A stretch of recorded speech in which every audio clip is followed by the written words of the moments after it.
Bonjour à toutes et à tous, j'espère que vous allez bien et que surtout vous êtes en bonne santé. Waouh, c'était une très belle journée aujourd'hui, ce dimanche 26 avril. Une journée ensoleillée et pleine de rebondissements. Franchement, je suis vraiment content, satisfait de moi. Waouh, il s'est passé une chose incroyable dont je vais vous parler maintenant dans cette nouvelle vidéo. Alors, restez connectés. Alors aujourd'hui, je vous fais cette vidéo parce que je m'étais lancé un défi il y a un mois. Alors je me suis inscrit au marathon de Thionville, le semi-marathon. Et effectivement, ce marathon s'est passé aujourd'hui, ce matin, exactement à 9h30 tapante. Et c'était vraiment un challenge que je voulais relever. Et franchement, je suis vraiment satisfait. Au début, j'avais de l'appréhension.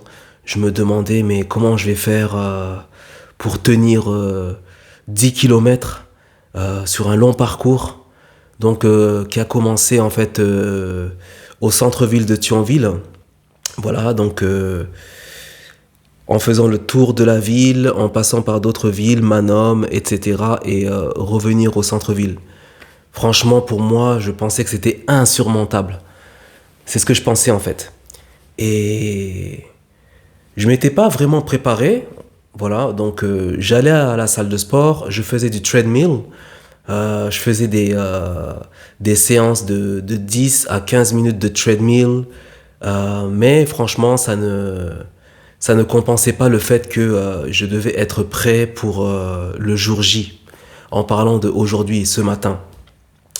Et du coup, je me suis dit, allez, vas-y, je m'en fous, je vais essayer, et puis qui ne tente rien à rien, voilà. Mais bien effectivement, je me suis renseigné sur YouTube, j'ai checké en fait les, euh, les principes des marathons, tout simplement, voilà. Comment se préparer, qu'est-ce qu'il faut manger, combien d'heures avant de commencer le marathon, tout ça. Et j'ai bien pris la peine de me renseigner, de prendre toutes les informations possibles. Voilà, donc j'avais les baskets qu'il fallait, des chaussures de training, voilà, des Nike. Et j'avais déjà un short aussi. Et puis l'organisme en question qui préparait le marathon, en fait, nous a fourni des t-shirts, hein, franchement des t-shirts vraiment très confortables à porter et avec le brassard. Donc moi j'ai porté le numéro 766, voilà. Et ça s'est bien passé, franchement. Et je vous raconte la suite. Au début, il y avait une foule incroyable. C'était vraiment grandiose. Il y avait les gens de presque toute la région qui sont venus. Il y avait beaucoup de participants. On était plus de... Allez, on va dire à la louche, à tout casser. On était presque plus de 500 personnes. Hein, oui, oui, plus de 500 personnes. Et voilà, j'ai sympathisé avec des gens, j'ai demandé des conseils et ils m'ont donné des conseils très utiles pour commencer ce premier marathon. Et du coup, allez, je me suis lancé, je me suis mis dans le bain, euh, je me suis bien échauffé par contre, voilà. Je me suis bien échauffé, j'ai fait 2 ou 3 allers-retours comme ça. De toute façon, toutes les rues étaient en fait bastionnées comme ça. Il y avait de la sécurité partout, la police aussi était partout, et franchement c'était vraiment sécuritaire, top, top, top. Il y avait des stands qui préparaient des sandwichs, des boissons, tout ça. Et voilà. Donc à 9h30 tapante, le marathon a commencé, paf, allez, je commençais à courir. Voilà. Donc le conseil qu'on m'avait donné, c'est de ne pas sprinter dès le départ, parce qu'autrement tu vas te cramer. Ne sprinte pas dès le départ. Voilà. Adopte une cadence, voilà, une cadence. La foule est en train d'en fait d'aller de l'avant, mais toi, suis ta cadence. Voilà. Tu suis ta cadence, tu vas pas trop vite, mais pas trop lentement non plus. Et Voilà, tu continues à suivre la foule tout en gardant ta cadence. Et puis aussi, il faut bien inspirer et expirer. Moi, bon, je sais pas si les autres, c'est comme ça qu'ils procédaient, mais moi, la façon dont j'ai procédé pour ce premier marathon, j'inspirais par le nez et j'expirais par la bouche. Voilà. Et j'ai, j'ai suivi ce genre de rythme jusqu'aux 10 kilomètres. Alors, au niveau du parcours, euh, au bout de 5 kilomètres, il y avait un checkpoint, il y avait un stand de ravitaillement, donc ils ont eu l'amabilité, la gentillesse de nous ravitailler, donc un verre d'eau avec une tranche, un quartier d'orange. Et franchement, ça nous a vraiment requinqué, reboosté pour terminer les 5 kilomètres restants. Mais par contre, je commençais à ressentir la fatigue. Au bout de 7 kilomètres, je commençais à ne plus en pouvoir. Ah ouais, ouais. Franchement, je commençais à sentir la fatigue, même si je suivais le rythme en fait d'inspirer par le nez, d'expirer par la bouche. Mais je commençais à me fatiguer, je commençais à me fatiguer, je commençais à me fatiguer. Et un bon conseil que j'ai à donner pour ceux et celles qui souhaitent commencer pour la première fois un marathon, il faut que psychologiquement vous ayez de bonnes pensées. Voilà. Ayez de bonnes pensées, ayez vraiment un focus et un mindset. Parce que si vous venez avec un esprit triste, pensif, là franchement, je pense que vous allez gâcher un grand pourcentage de réussite à votre marathon. Moi, ce que j'ai fait, c'est que j'étais focus, j'étais concentré, j'avais un bon mindset et j'avais bien mangé aussi. Ça, c'est un détail qui est très important. J'avais mangé 3 heures avant de commencer le marathon. Voilà. Et moi, ce qui marche pour moi, bon, peut-être ne va pas marcher pour vous, bon, mais en général, il faut manger des glucides. Pourquoi? Parce que les glucides vont vous permettre de stocker en fait l'énergie. Et qui dit glucides, bah, dit riz ou pâtes.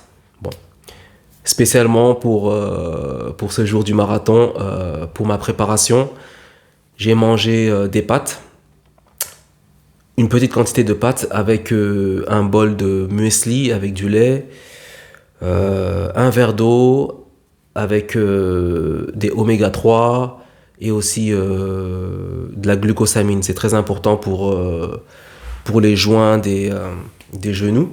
C'est très important parce que faut pas oublier que lorsque on fait un marathon, on tape au sol. Hein. On tape au sol, on tape au sol. Donc, vous voyez, ça agit sur les jointures. Donc, c'est très important de faire des cures comme ça de glucosamine. Et ça peut vraiment vous aider pour le futur. Parce que quand on atteint un certain âge, moi j'ai la quarantaine, je sais que au niveau des jointures, je commence à avoir les jointures qui commencent à s'affaiblir un tout petit peu. Bon, rien de grave bien sûr, mais euh, pour prévenir les risques, c'est très important de se faire une cure de temps en temps. Et c'est ce que je fais actuellement. Ouais. Et du coup, je continue mon histoire. Heureusement, il y avait le mari à ma cousine qui m'a vraiment soutenu. Donc, shout out à toi, Quentin. Tu te reconnaîtras si tu visualises cette vidéo. Si tu regardes cette vidéo, merci, un grand merci à toi. Ouais, parce qu'à un moment donné, quand j'étais au 7e kilomètre, je commençais à me décourager. Et lui, il me boostait en fait. Voilà. Il me boostait. Allez, c'est pas terminé, on a bientôt fini. Allez, continue, allez, continue, allez, continue. Et c'est ça, franchement, qui m'a redonné du courage. Et aussi le courage du bon Dieu, bien sûr. Mais humainement, il m'a beaucoup encouragé. Et ça m'a beaucoup aidé aussi. Ça m'a beaucoup aidé parce que franchement, aujourd'hui, il y avait un soleil incroyable. Le soleil tapait super fort. Franchement, c'était dingue. Et aussi, le soleil, ça joue beaucoup sur la performance. Parce que le plus il fait chaud, il y a du soleil et le moins tu deviens performant en fait. Tu as chaud, t'es irritable, on dirait que ça te ralentit, tu vois. Et il y a aussi ça attise la soif.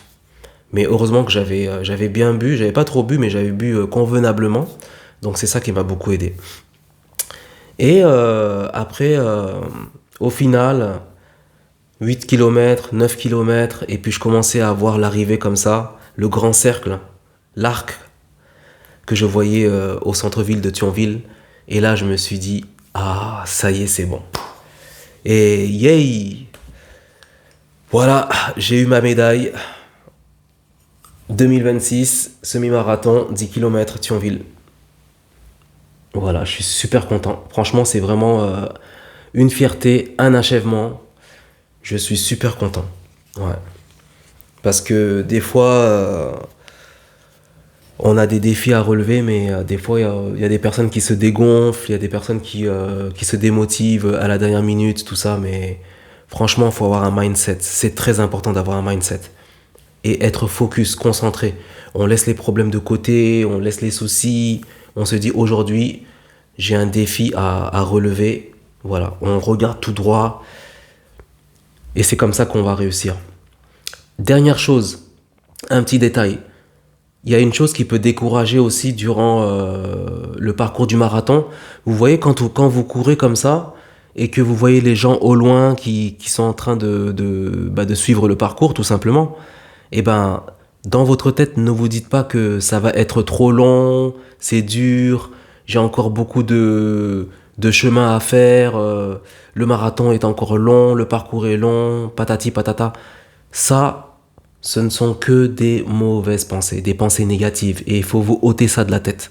Parce que si vous pensez comme ça, franchement, vous n'allez pas réussir. Moi, ce que je faisais, je regardais un petit coup comme ça, et après, je regardais tout droit.